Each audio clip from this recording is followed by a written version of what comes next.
Well, Sherman, hi. Welcome to the Tallgrass Writing Conference. We really appreciate you being here and taking the time to do this. Of course, when this actually is posted, it will be, I think, better weather. Right now, it's a terribly cold, snowy Saturday in the middle of February. So we're looking forward to Mhm. better weather.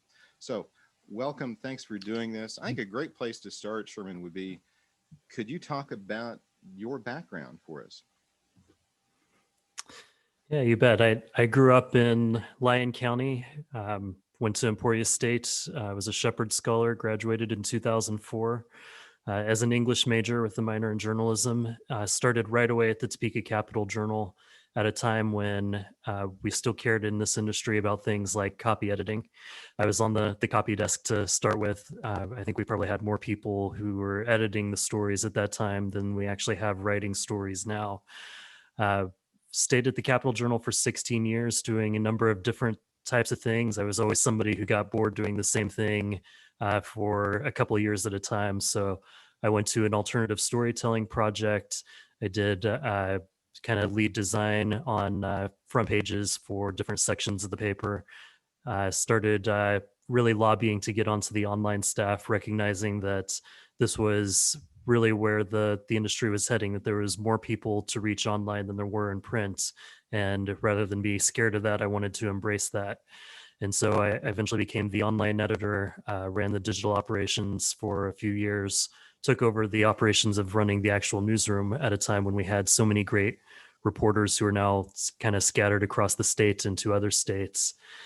And then had the opportunity to go over to the State House in 2018, started the Kansas Reflector here in 2020. That's kind of the rapid fire ascent of a 16 and a half years. But last year, I left the Topeka Capital Journal to start this nonprofit state news service to try to serve the uh, all of Kansas in a way that people can read it for free. We make our stories available to readers for free, but also to other news media, and we can really just focus on doing quality journalism and not have to worry about the bottom line. And the website is kansasreflector.com, right? That's correct. Okay. You mentioned you started back in the days when people still cared about copy editing. There have been other changes as well since then. And I'm not, I know you said that kind of jokingly. I know people still care about copy editing. But Mhm.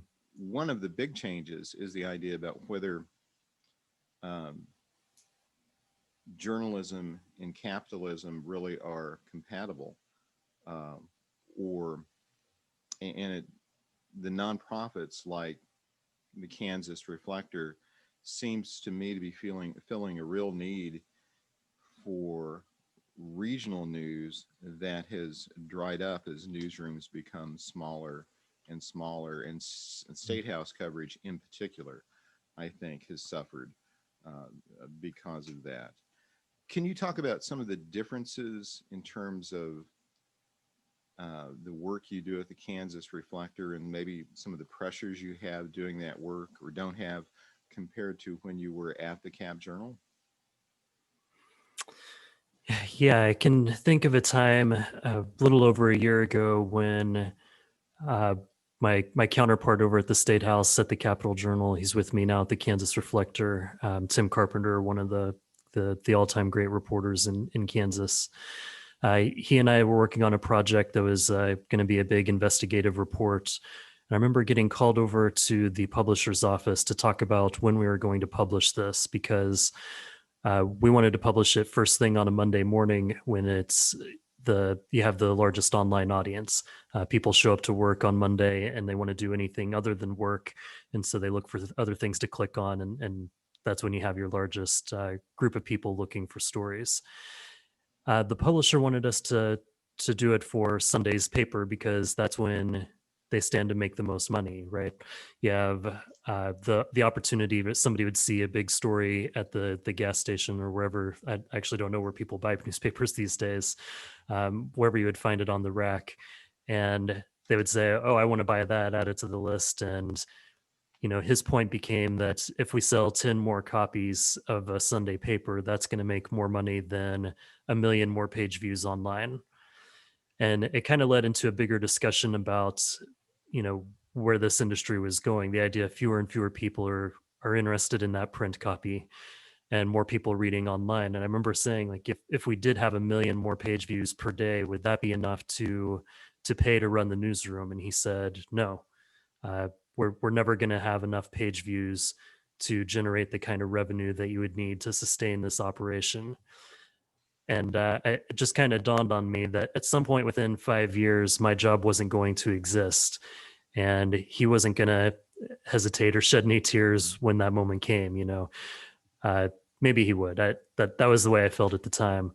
But I Hmm. started thinking, walking back to the state house, you know, 5 years from now, and I don't know if it would have been 6 months or what, but whenever it is that I don't have this job anymore, am I going to look back and think I really am glad that I made them a few more dollars, for a hedge fund in New Jersey? Or am I going to look back and think about writing stories that I felt were really important to write that nobody else was going to do? And those have been the stories that have been most rewarding to me, both at the Capital Journal and at the Kansas Reflector. Stories that otherwise would not have been made public, stories that give a voice to somebody who doesn't have one. Hmm. Can you talk about some of those stories that you were most proud of, or maybe Mhm. changed you in some way? Yeah, I think about a couple of stories that kind of touch on mental health issues. One of them in 2019 was kind of tracking this abuse that happened at the women's prison in Topeka that had been covered up, but it had gone on for 5 years, where women who were in this dental lab program, which was designed so that they could learn to create dentures so that when they left prison, they would have a skill that they could go out and get a good paying job in. It turns out nobody ever actually did leave the prison and get a job in this field. But the dental lab instructor really preyed on these vulnerable women, uh, sexually abusing them, inappropriate touching, and he would have them reach into his pockets at times, and he might have a piece of chocolate in there for you, or it might be the day that he was wearing the pants where he had cut the pockets out, and you were expected to do something else, and that kind of psychological trauma that these women had to suffer. And there were times where they had written reports, they had verbal reports that were all ignored. They would get called in and say, if I if you want to pursue this, we're going to take you to another part of the prison where you don't have the same kind of access to activities that you do now, and we'll find somebody else to get into this program, and you won't have an opportunity to go get a good job when you leave anymore. The prison officials at that time were much more concerned about being able to sell this idea of a great and wonderful program that they were providing, and so they covered up this abuse for 5 years. And I was able to actually go into the prison and talk to some of the women who had been victims of this abuse. uh, you know, Talking to them, I remember being in a room with one woman in particular who had never really talked about these things, wasn't even sure why she was in this room with me, and watching her just kind of start to pull on the string of emotion and then unravel into a rapid fire description of everything that had happened to her. And it was one of the hardest moments of my career of talking to anybody. And I had to go talk to a lot of mental health professionals across the country to try to understand the what happens to survivors of sexual abuse, and to understand the process of this, and hearing from people who have studied this for a long time, that whether this guy was ever captured and punished was less important than the process, that these women needed to be taken seriously and they needed to be heard, and they had never been heard before. So that was one of the things that I took away from that, was the value of giving somebody the opportunity to tell their story, which is something that seems very simple, but I had never really had to confront before. And there's another story about the same Let time that I me, started. I'm gonna Yeah, sure. stop you right there because I want to follow up on this story. If people want to find these stories online, what should they search for? Well, that particular story, if you search for 5 years of abuse and something like women's prison at cjonline.com, you can find that story. Okay. And was the guy punished? He was ultimately faced charges for his behavior. Uh, the jury wound up acquitting him on all but one of those charges, but he was convicted. He is outside of prison now, awaiting appeal, and with the pandemic backlog, has not actually spent any time in prison. I think the sentence was about a year in prison that he would have to end up serving. And how many women did he abuse? You know, I've heard from probably a dozen or so. I think he wound up facing charges for 6 or 7, but the implication was that there were many others in this program. What a nightmare for these women. And you've Yeah. spoken pretty articulately about how difficult it was for you to interview these women. Um, what techniques did you use? How do you interview someone who has gone through something so terrible? How hard was it ask? How hard was it to ask those questions that you have to ask as a journalist about specifics? But I think with any interview, it's a good idea to be as prepared as you can going into it. And so I had some of those preliminary conversations with people locally and nationally who deal directly with survivors of this kind of abuse. And so I at least had a framework of understanding of, how somebody might process or not be able to process this sort of thing. You know, dealing with trauma, it so much is about your support network.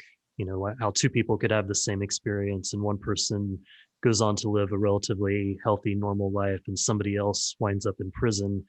Really comes down to whether they had positive feedback, people that they could rely on for emotional support, financial support, and those sort of things. And so I just think it helps that kind of informs what you're talking about or what you're thinking about in that situation. I didn't have to wonder about things like why would somebody tell a investigator nothing happened and then tell me that something did happen, because I understood that that was part of the process. And so for me, it was really about listening, um, not not really interjecting into this. But there's a moment where somebody starts to just go into that rapid fire that I talked about of unloading. I wasn't going to stop her and interrupt and try to get the specifics down at that moment. Let this all come out. Be a good listener, and then go back and say, when exactly did this happen? Who did you tell about it? And start to get down the precise pieces. And there's a number of people that I talked to where you kind of ask the same question several times in different ways so that you can gauge whether you're getting the same answer, and that can help give you more confidence in what you're hearing. You can also ask about whether there was a friend or somebody that they confided in, and if that person can say the same thing, then it reinforces what was happening. If somebody is making a very serious accusation and there's no written record of it, you need to have that kind of affirmation, especially if, in a case like this, if you're not disclosing the identity of a victim of sexual assault, you want to make sure that you're right. And so I went in understanding that I could believe this person, and then hearing what she had to say, I think was very powerful. Mhm. Did you talk to the man who was eventually convicted of this? No, he did not want to be interviewed. His attorney made some statements. Okay. And I think you were going to tell me about another story about St. Francis Ministries. Yeah, it's a story that really starts with a project I worked on in 2019 with Peggy Lowe, who's a reporter at KCUR, Mhm. and she had came to me with this story about a woman in prison who had been in foster care, had been in state custody as a teenager. Wound up finding 13 women like this had been in state custody, ran away as teenagers, wound up being trafficked for sex, and then were sentenced to to prison time for crimes that happened when they were teenagers as part of these sex trafficking rings. When I think most people would recognize that they had been victims, they were under the control, sometimes very violent control of people in charge of these sex trafficking rings, but would go to prison for things like recruiting other women into the system, which they were forced to do under punishment of severe beatings. And we were able to shine a light on this problem of what happens when you erode the resources for poor and struggling families. You wind up dumping a lot of kids into foster care, as we did in Kansas. I think the number of kids in foster care nearly doubled in a 4 or 5 year period. There weren't enough homes, a lot of instability in the system, and you wind up with a lot more kids running away. There were times when there were 80 foster kids in Kansas that we just had no idea where they were. And it seemed like the leadership at that time was kind of callous. This was under the Brownback and Collier administrations, callous toward really tracking them down. I should say under the Brownback administration. Under Collier, things started to change, and the Kelly administration has made a lot of improvements to the number of missing kids, but there's still so many problems in the system. That kind of led to a number of other stories on foster care issues. One of the last things I did before I left the Topeka Capital Journal was to report about the state shortchanging the two major foster care providers by tens of millions of dollars, and not disclosing it, holding them to these kind of secrecy clauses so that they couldn't talk about it, which shows that the state directly contributed to this kind of suffering that we see in the system. More recently, then at the Kansas Reflector, became aware of problems with management at St. Francis, which is the largest. St. Francis Ministries is based in Salina, Kansas. They have about 3,000 foster kids in their care in Kansas.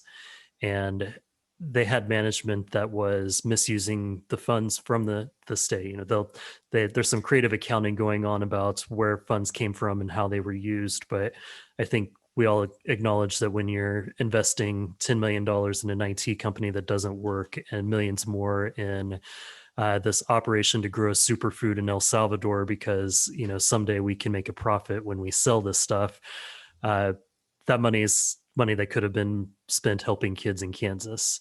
The guy who ran the place was misusing his credit card. He had this scheme to buy up a bunch of Chicago Cubs tickets and then sell them on the secondary market, you know, scalping tickets for a profit, and all of these kind of get rich schemes that didn't quite add up. And this was something that came forward because of a couple of whistleblowers, one that went to the Department for Children and Families, and then another one within St. Francis who went to the St. Francis board.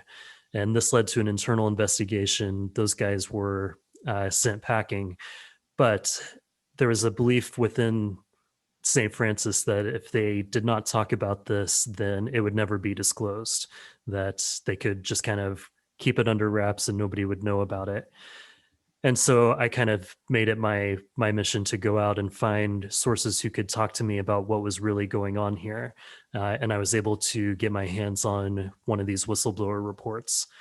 And when you start asking questions that make it clear that you know what really happened, then you kind of have that leverage for the organization to then say, okay, let's not have a dozen stories that come out every couple of days for the next 3 weeks. Let's sit down and just lay out everything that really happened. And so was able to report on the kind of the depths of this financial mismanagement. What strikes me about all of the stories that you've mentioned, Sherman, is the amount of detail that you include in each of them. And this, to me, is where the power lies in reaching your audience. And with the St. Francis stories, it was the details about the ticket scalping. I remember that really got me hooked into reading those stories and furthered my outrage that this would happen. There's a couple of things that I like to talk to young writers about, which, there's a saying that you should write what you know. I actually like to turn that around and say, know what you write. That, nobody goes into many of these stories really being an expert on it, but before you actually write it, you should try to be as much of an expert as you can. That was something that my journalism professor at Emporia State drilled into us, Dr. Sally Renault. She would say, be a mini expert on whatever your beat is or whatever the story is. I started off covering the women's volleyball team at Emporia State. And so, she expected me to know how many miles they're going to travel this week and what that's going to mean for their class load, things like that. So that was kind of ingrained in me from the start, and so I've really tried to find those kind of details, that information in what I'm reporting on. And then the second part of this, you talked about that detail jumping out at you. When I talk about the story structure with students, I think of something else that a different professor at Emporia State had told to us. I think it was a speech writing professor whose name I've sadly forgotten now. But he said, frame this as you're going to tell people what you're going to tell them, and then tell them what you told them. And I think, especially with an in-depth piece, it's really important to do that, to start off by just kind of hammering people over the head with this, and this is what happened. And so if you look at that story, I punched in a lot of those kind of details at the beginning of the financial mismanagement, of the kind of things that he used his personal credit card on, those sort of things that I think grab your attention at the start, and then you can take a step back and say, okay, here's how all of this stuff happened. I don't always do a good job of summarizing this at the end, what I think Hunter Thompson referred to as the big wisdom. But I do like to try to find some sort of an impactful quote to end on that kind of puts it all into perspective. I'm glad you mentioned Sally. Sally now is teaching in Illinois, but this gives me a chance to embarrass you by saying how proud she is of you. And she tells me this quite frequently. We email once in a while and see each other at conferences. So she was my mentor, and so it's always great to hear encouragement from her. She encouraged everybody, and she's responsible for a lot of teachers, especially in Kansas, in K through 12, teaching journalism and passing her wisdom along. mm-hmm. Do any of these stories stay with you? Do they keep you up at night? Oh, I don't know about the stories that I've written keeping me up at night. It's the stories that I haven't written that keep me up at night. Promises made that I haven't kept. The people that I hear from who say somebody really needs to write this story, and I agree that it's a great story that needs to be written, and I just can't get to it. Those are the ones that keep me up at night.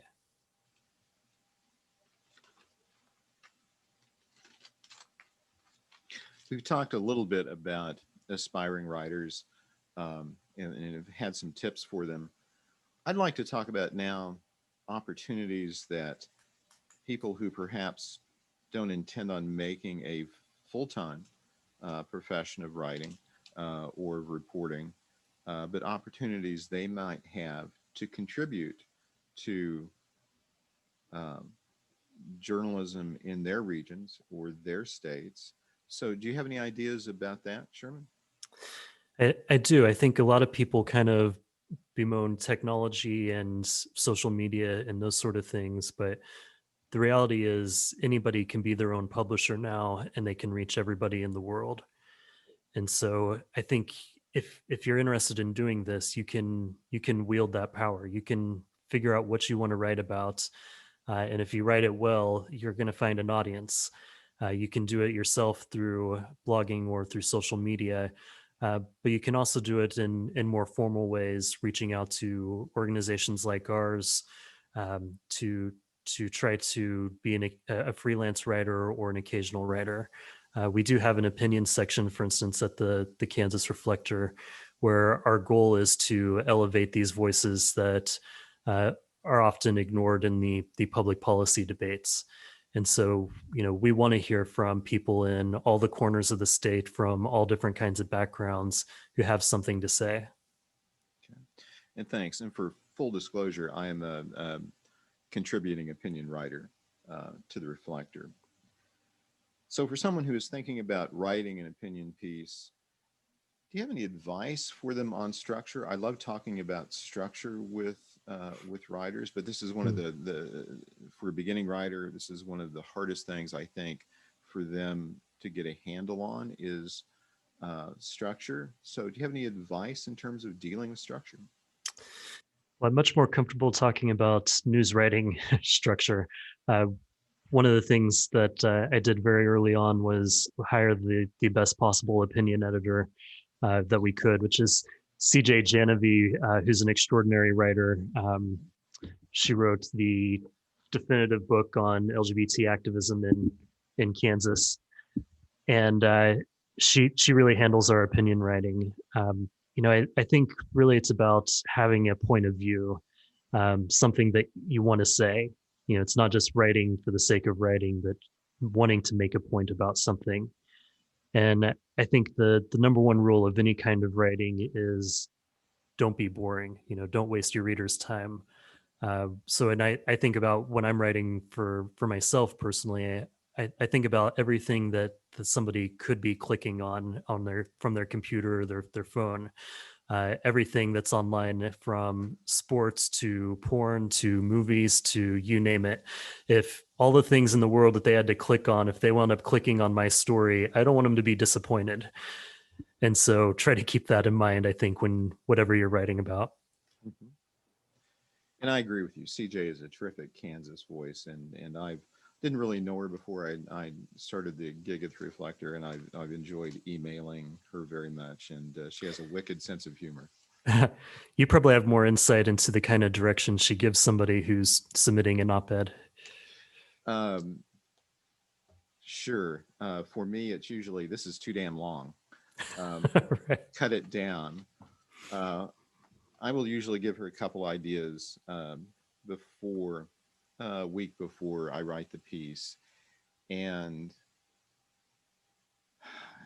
she is quite firm in what she would like, the things that she thinks will interest the most people. I'm interested in some weird areas that probably weird. I mean, not obscure historical things. So I managed to write about historical topics as well. So I like that very much. But I like folklore and Fortean stuff and try to stay away from that.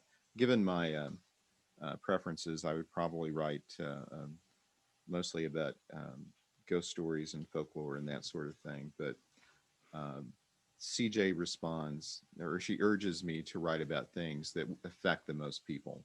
The most people um, are concerned about. She's concerned about the image of the state, um, and properly so. And this is one of the questions, and I'm going to turn this back around on you. Being a native Kansan, has writing about Kansas journalistically changed your opinion of the state?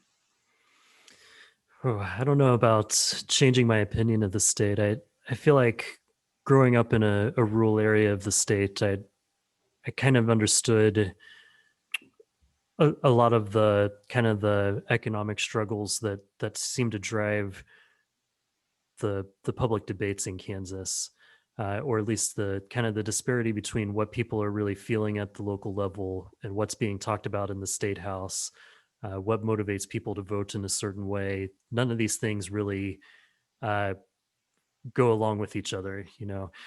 People vote one way but wish something else was going to happen. Those sort of things I've had to kind of wrestle with by watching. I joke sometimes that I just kind of get jaded with the whole process.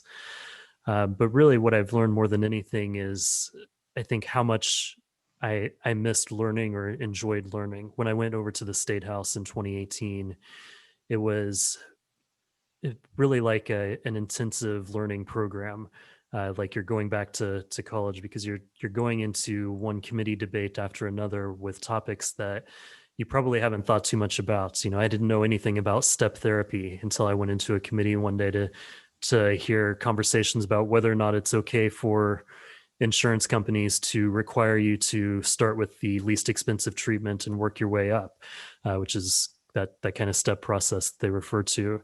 And listening to a woman talk about how she had suffered a mental illness and thought she was running the CIA, and ran off her family, and then finally was able to find the right medication. And now she's in a place where she can live a relatively normal, happy life and wants to get married again. But if she does get married, then she no longer qualifies for the health insurance that she has. She would have to use his health insurance, and that would require her to start all over again at the very beginning, of going through experimental drugs that she knows are not going to work before she gets to what she really needs. And you come out of that and you think, I had no idea this was even an issue for people. And you walk into the next committee and it's something else completely different. It might be a debate about how far wind turbines should be set back from somebody's house. So it really is an intensive learning program about all sorts of different things that are going on across the state that you really don't think about if you're not paying attention to what's happening in the state house. Mm-hmm. Your frustration about how people vote and maybe expecting a different result um, reminded me of Thomas Frank's "What's the Matter with Kansas?" Mm.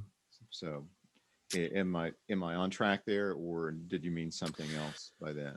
Well, a little bit. I think a lot of it has to do with how issues like tax cuts get framed. But you look at what bill might be passing out of the Senate or House on a given day, and you just wonder how many people had this as one of their high priorities when they went to cast their vote in November. And you could probably guess that not many would have wanted it to work out this way. Mm-hmm. And I think about Thomas Frank's book a lot, probably more these past few years. And one of the premises of that book is that Kansans routinely vote against their own best interests. So. Yeah, there's that economic part. Uh, the social aspects, I think, are what drive a lot of the votes in Kansas. And we see this play out, I think, on a national level too. But I think when a lot of people on the coast were surprised in 2016 when Donald Trump won, I think a lot of us in Kansas weren't that surprised, because to me it felt like Democrats were saying that a certain segment of society needed to be ashamed of who they were, and Donald Trump was saying, "I love you just the way you are."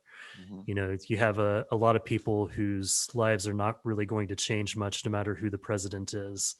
And they wanted somebody who they felt like was going to speak up for them. Mm-hmm. How much do you use documents in your reporting? Oh, I use documents all the time. I file requests for documents. I've got a stack of paper over in the corner of documents I've collected, of reports and things like that.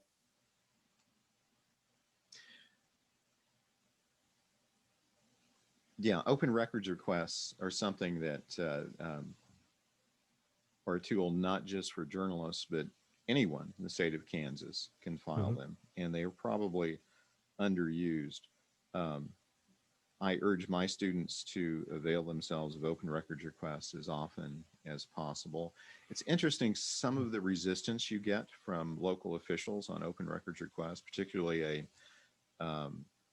perhaps a municipality that has not dealt much with open records requests. So it turns into a learning Mm. experience for the records custodians as Yes. well as for the students. Could you talk about how to file an open records request and maybe some tips that you've discovered during your career? Yeah, it's really as simple as telling somebody this is a request for records under the Kansas Open Records Act, and this is what I want. I would recommend, though, that people would take a look at. I think the Kansas Sunshine Coalition has some guidance, like a generic form that you can use, which has a lot of language that reminds people that under Kansas law, you have 3 days to respond to this, that you can't charge more than so much per page if you're going to print a copy, that I need to be told how much this is going to cost before you move forward with it, so that I can decide whether it's worth paying that. Those sort of things are good to be aware of going in, and to have those conversations, so that if you're asking for somebody's emails and they say, well, that's going to take a lot of hours for our attorneys to review and redact, so that'll be a $2,000 bill, you probably want to decide whether you want to narrow that search down a little bit. So those are some of the things to keep in mind going in. For reporters, I think it's important to remember that when you run into a situation where somebody is either refusing to give you records that they should be giving you, or trying to charge too much for them, you still have some leverage with the your publication. You have an influence, you have an audience, and you can write a story that says, look at what these people are trying to get away with. And sometimes that can be very, very helpful to your cause. And I can think of several examples where we've had success with that. We had a police shooting in Topeka a couple of years ago, where police shot a black man as he ran away from them in the park. And they brought in the Lawrence police to investigate, which is kind of standard policy. So there's not a conflict of interest. But both of those police agencies said it's not our responsibility to do the formal report that has to be done with every incident, the front page of which is always public record. It's not us, it's Lawrence. Lawrence would say it's not us, it's Topeka. And so we just wrote a story pointing out that they were playing this game, and then immediately both turned in a copy of the report. This past fall, we had a situation with the Kansas Department of Health and Environment, where I was asking for the location of every single outbreak of COVID-19. And so they decided they were going to start publishing this list online of any place with 5 or more cases, but they were going to exclude any private business unless they had 20 or more cases, which didn't make sense. And so I wrote about this kind of being an indefensible position under the Open Records Act, with bringing in expert sources to talk about this. Could point out things like the same agency does the records for restaurant inspections. Why would it be public record to say here are the violations at a restaurant, but not public record to say here are the cases of COVID-19 that we found at this restaurant, or that we've traced to this restaurant? Just as an example, actually, restaurants haven't really shown up on the list, but a number of other private businesses have. And so after writing that story, they reconsidered their policy and then ended up saying, okay, we'll apply it evenly. Here's everybody with 5 or more cases. Right. And I agree with you. Bringing some journalistic pressure to bear often makes the difference in shaking loose those open records. Important to remember that open records requests, you can file them to government, but not to public, not to private businesses, et cetera, that they're only are good for public agencies. And also what I found out during my reporting career was that it often was a negotiation process, particularly in records that they did not want to cough up, that they would begin by quoting an astronomical figure for the records, and then you either narrow the request or find out who's compiling it, and often bring the cost down that way. And always I tell my students to ask, in most cases, to ask for the records first before filing open records requests, but be prepared to file that request if they're not forthcoming. Right. And you can also always say, we want you to release these records for the public interest, and not charge them because you recognize that this is viable for the public to know. That rarely ever works, but sometimes it does.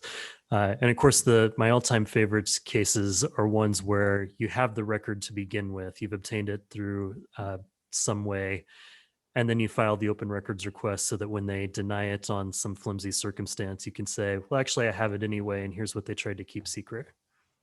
I like the way you say some way. Right. And open records requests are not just a tool for journalists. They are available to anyone to use in the state of Kansas. Actually, there are very few things, very few laws that give journalists any type of particular privilege in reporting things. There are a few things. Kansas has a shield law, for example, that we can't be compelled to turn our notes over to a prosecutor. But in general, we are exercising the rights that the public has Yeah.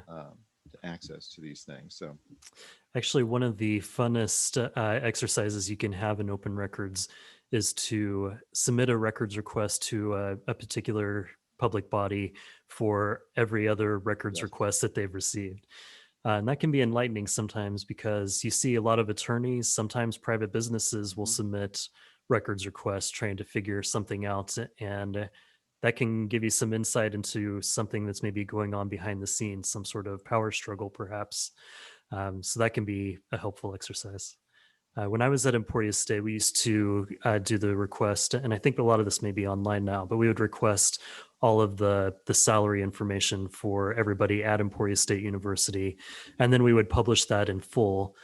And we would look for stories that we could build around that. So it would be, stories at the front of the section, and then everybody's salary inside. And you could point out a lot of the disparities between gender and ethnicity, and from one department to the next.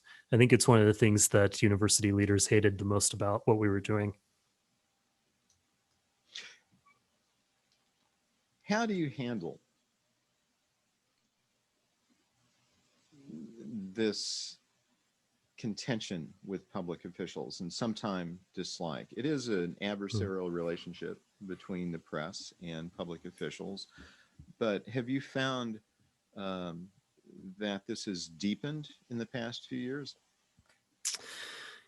I think it really depends on the leadership of a particular agency, or uh, whoever you're going up against. Sometimes it just kind of feels like you're in some sort of a vaudeville act and you're playing out your role, and there somebody's wearing a white hat and somebody's wearing a dark hat, and you're just the natural enemies. I just, well, learned long ago that or realized long ago, I have no emotional stake in what the mayor, or the governor, or the senator, or whoever else thinks about me. Hmm. What about the public? Do you have a feeling that that there's some been an erosion of trust with the public? I do sometimes worry about, what happens when you have political leaders saying over and over again that you can't trust what you're reading in newspapers, or in news sources in general. I think that all you can do is write compelling news stories that get people's attention, that have an impact in their lives, that are of interest to them in some way. Uh, that's the only way that I know to fight that. I will say that one of the interesting things about the Kansas Reflector, and I don't know if it's just that newspapers kind of take on this persona of being a public institution, but when I was at the Capital Journal, I would say probably 90% of the feedback we got was negative. And being at the Kansas Reflector, probably 90% has been positive, which was really surprising to me, and certainly welcoming. But I would think this is the same story that I've written 100 times. Why is it suddenly getting a favorable response now? And I think it's just because we're not a longstanding institution, and we're not here to profit off of it. Mm-hmm. If you could do anything differently in your career, what would it be? I'd probably be an organic gardener or something. Do you have an I don't interest in know. gardening? I do. Yeah, Okay. I do enjoy gardening. Sometimes it seems like this was the only path for me. I understand.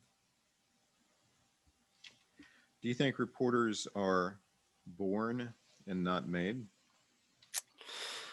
I think you have to want to do this. I don't know where that desire comes from. I know my parents like to joke about how absurd it was when I was in middle school. I asked for a subscription to Newsweek, and they thought, like, why are we going to waste our money on this? No seventh grader wants to read a news magazine.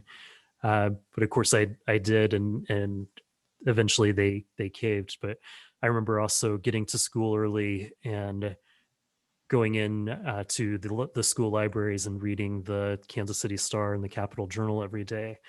So that kind of became just habitual to me, probably starting around fifth grade and moving on from there. When I think back about the kind of most memorable moments of my upbringing, I guess I think about the those moments where they would stop school and gather everybody around a TV in the classroom, and you would watch some big news event unfolding.